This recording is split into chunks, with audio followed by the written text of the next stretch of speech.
Welcome to Al Hadi Foundation School.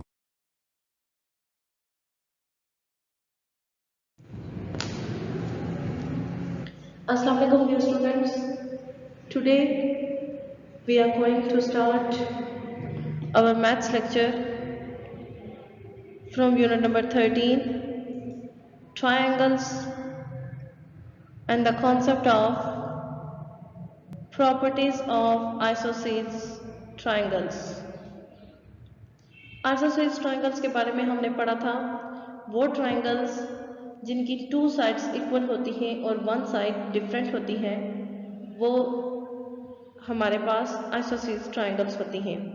उनकी properties क्या है? Let's start.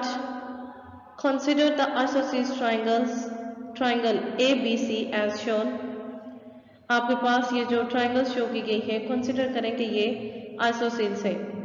The angles opposite to the sides, हर side के opposite side पे जो एंगल है, are angle ACB, are angle CAB। AC और B या फिर CAB रिस्पेक्टिवली, ये एक दूसरे के ऑपोजिट एंगल्स हैं, ठीक है। Measure the two angles and verify that M angle ACB is equal to M angle CAB। Means कि अगर उनकी दोनों साइड्स इक्वल हैं तो क्या उनके एंगल्स भी इक्वल हैं? हमने ये चेक करना है कि AB और BC, वो कहते हैं कि ये दोनों साइड्स यहाँ पे वो कहते हैं BC और AC ये इक्वल हैं, तो क्या इनके एंगल्स भी इक्वल हैं? In the second triangle MAB is equal to MBC। AB और BC एक दूसरे के इक्वल हैं।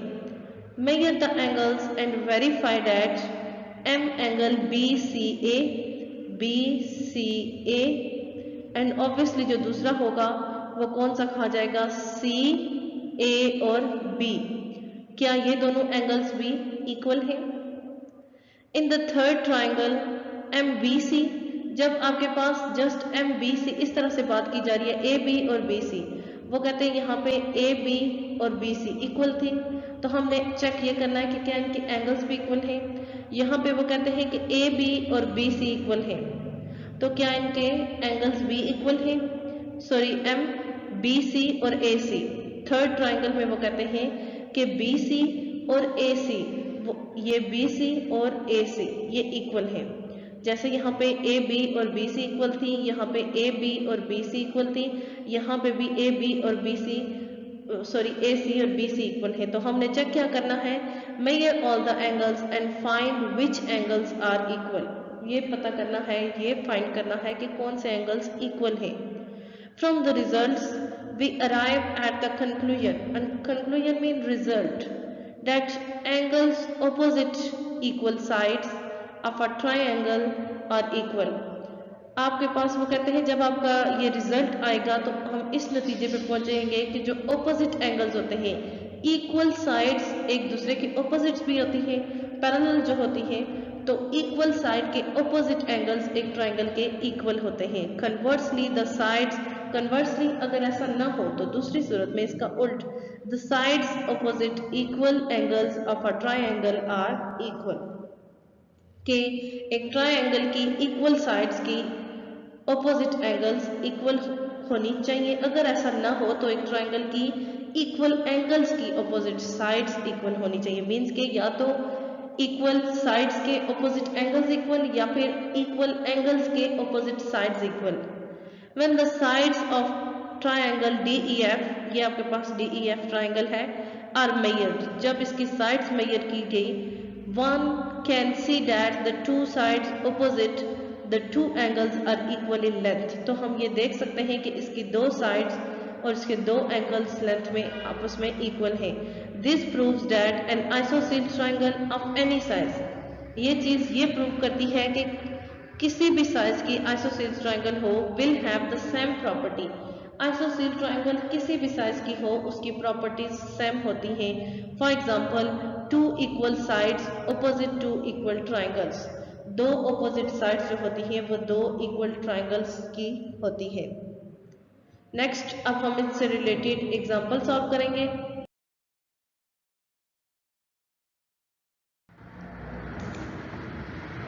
Example 1, one of the base angles of an isosceles triangle। Base angles जो आपके पास ये बेस लाइन है, इस पे जो एंगल्स बनते हैं, एक आइसोसेलेस ट्रायंगल गिवन है और दोनों जो बेस एंगल्स हैं वो कितनी डिग्री के हैं, 65 डिग्री के। फाइंड द वर्टिकल एंगल, ये एंगल हमने फाइंड करना है वर्टिकल। आइसोसेलेस ट्रायंगल है क्योंकि इसकी दो साइड्स ए बी और ए सी इक्वल हैं। बेस एंगल यहाँ पे जो बेस लाइन पे बनते हैं वो दोनों इक्वल हैं 65 डिग्री के। वर्टिकल एंगल हमने फाइंड करना है किस तरह से, सॉल्यूशन में triangle ABC is an isosceles triangle. First of all हमें ये पता है कि ट्रायंगल ABC एक आइसोसेलेस ट्रायंगल है with M angle B is equal to M angle C is equal to 65 degree. Angle B और एंगल C ये दोनों एक दूसरे के इक्वल हैं 65 डिग्री के। दो एंगल्स हमें पता है और थर्ड एंगल हमने फाइंड करना है। और आपको ये भी पता है कि ट्रायंगल के 3 एंगल्स का सम 180 के इक्वल होता है। The sum of the internal angles of a triangle is 180 degree. ये बात हमें पता है कि जब भी हम ट्रायंगल के 3 एंगल्स का सम करते हैं तो वो 180 के इक्वल आना चाहिए। सो हम क्या करेंगे, एक तरफ हम तीनों एंगल्स रखेंगे और दूसरी तरफ उन तीनों का रिजल्ट 180 डिग्री, क्योंकि किसी भी ट्रायंगल के 3 एंगल्स का सम 180 डिग्री के इक्वल होता है। M angle A plus M angle B plus M angle C is equal to 180 degree. एक तरफ हमने वहाँ कंक्लूजन रिजल्ट रख लिया और एक तरफ तीनों एंगल्स।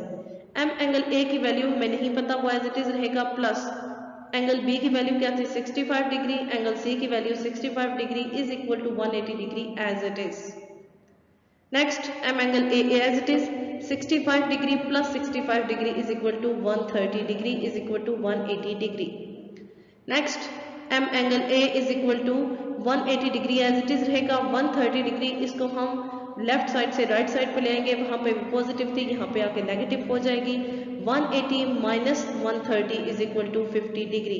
मीन्स के वो कहते हैं कि जो थर्ड आपके पास एंगल होगा, एंगल A वर्टिकल एंगल, वो 50 डिग्री का होगा। जब वो 50 डिग्री का होगा तो 65 65 130 प्लस 50 इज इक्वल टू 180, तीनों एंगल्स का सम 180 डिग्री के इक्वल आ गया। ये हमारे पास दो बेस एंगल्स थे और जो हमने फाइंड किया वो vertical angle. Students, example 1 is completed. Next lecture में इंशाल्लाह एग्जांपल नंबर 2 से स्टार्ट लेंगे। एग्जांपल 2, 3 एंड फर्दर की जितनी भी एग्जांपल्स हुई वो हम सॉल्व करेंगे। आज के लिए इतना ही काफ़ी है। ओके, अल्लाह हाफिज़।